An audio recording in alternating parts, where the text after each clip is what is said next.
फिलहाल मेरे साथ सपा प्रत्याशी राजकुमार भाटी जी हैं जिनसे कि हम बात करेंगे। सर बहुत बहुत स्वागत है आपका। धन्यवाद। सर अगर आप सत्ता में आते हैं तो सबसे पहले दादरी के लिए आप कौन से काम करेंगे?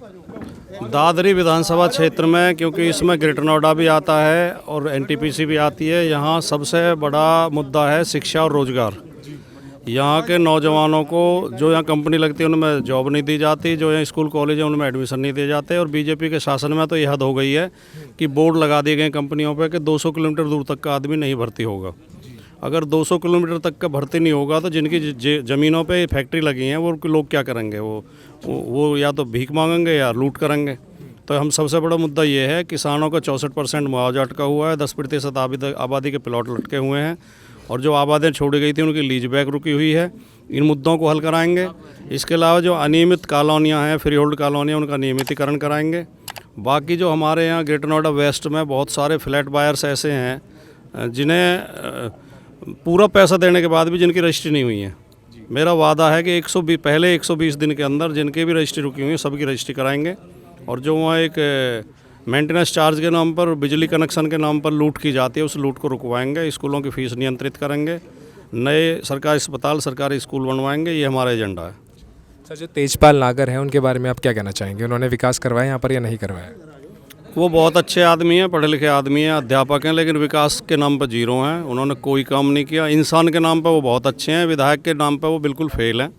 जो विधायक के कर्तव्य होते हैं, ना तो वो विकास कर पाए, ना क्षेत्र की आवाज़ उठा पाए, ना स्वाभिमान को बचा पाए।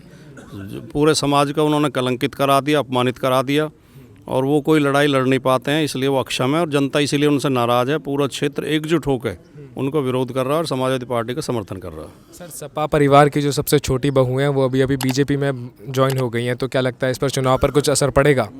ये मुद्दे मेरे नहीं है, मुझसे मेरे क्षेत्र का मुद्दा पूछो, ये उनके परिवार से पूछना जो पूछना। नहीं, क्योंकि ये भी एक तरीके से पारिवारिक मुद्दा भी बन जाता है। मैं परिवार का सदस्य नहीं हूँ, मैं पार्टी का सदस्य हूँ। पार्टी के बारे में बता सकता हूँ, अपने क्षेत्र के बारे में बता सकता हूँ। अच्छा, विपक्ष लगातार ये भी कह रहे हैं कि जो समाजवादी पार्टी ने जो टिकटें दी हैं वो ज़्यादातर गुंडे और बदमाशों को दी हैं। इस बारे में आप क्या कहना चाहेंगे? समाजवादी पार्टी ने एक भी अपराधी को टिकट नहीं दिया, एक भी।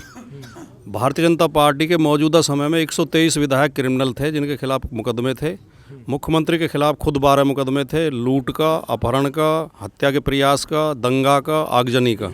उप मुख्यमंत्री के खिलाफ, केशव प्रसाद मौर्य के खिलाफ 14 मुकदमे थे। इनके केंद्रीय गृह मंत्री तड़ीपार रह चुके हैं। गुंडों की पार्टी बीजेपी है, लेकिन एक तरीका होता है चालाक आदमी का कि खुद शराब पी के आता है, दूसरों को कहने लगता है नशेड़ी है, नशेड़ी है, नशेड़ी है। यही बीजेपी करती है।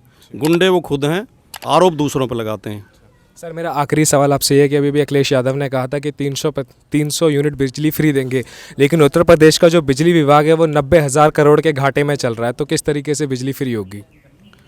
ये बिजली उत्पादन का काम भी अखिलेश यादव जी ने किया था। उस समय भी बिल बहुत सस्ते थे, 150 रुपये घर का बिल आता था।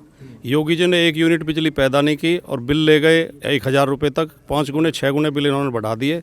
सरकार के पास नियत हो, इच्छा शक्ति हो, मुख्यमंत्री के पास विजन हो, तो बजट कंट्रोल किया जा सकता है, नियमित किया जा सकता है। हम बिल्कुल 100% 300 यूनिट बिजली फ्री देंगे। ट्यूबवेल का पानी फ्री करेंगे, ट्यूबवेल का कोई बिल नहीं आएगा। समाजवादी पेंशन लागू करेंगे। 5 लाख करोड़ का बजट होता है उत्तर प्रदेश का, बहुत संसाधन है उत्तर प्रदेश के पास, लेकिन इस सरकार ने सब कुछ डुबो दिया। हम फ्री एम्बुलेंस भी देंगे, लैपटॉप भी देंगे, कन्या विद्याधन भी देंगे, मेट्रो भी चलाएंगे, सड़कें भी बनाएंगे, पार्क भी बनाएंगे, मेडिकल कॉलेज भी बनाएंगे, सब कुछ करेंगे। हमारे पास 5 लाख करोड़ का बजट होगा, उस जनता के हित में ही तो खर्च करेंगे। सर आखिरी सवाल मैं एक और आपसे पूछ लेता हूं कि पेंशन के बारे में आपने कहा, विपक्ष लगातार ये भी कटाक्ष कच रहा है कि जो पेंशन बंद हुई थी वो सपा सरकार ने ही बंद करी थी, तो इस बारे में आप क्या कहेंगे? क्योंकि वो कह रहे हैं कि पेंशन फिर दोबारा से लागू करने की कह रहे हैं, पहले बंद कर दी थी अब फिर दोबारा से लागू करने की कह रहे हैं। योगी आदित्यनाथ के सत्ता में आने के बाद पेंशन योजना बंद हुई। इनके बाद जो है एक कोई एम्बुलेंस सेवा नहीं आई। इनके बाद ही लैपटॉप नहीं मिले। इनके बाद ही कन्या विद्याधन बंद हुआ। हम प्रतिभाओं को जो है यश भारती सम्मान भी देते थे, वो भी इसी सरकार ने बंद किया। हम आएंगे, समाजवादी पेंशन फिर लागू करेंगे। पिछली बार 500 रुपये मिलती थी, इस बार 1500 रुपये देंगे। धन्यवाद सर।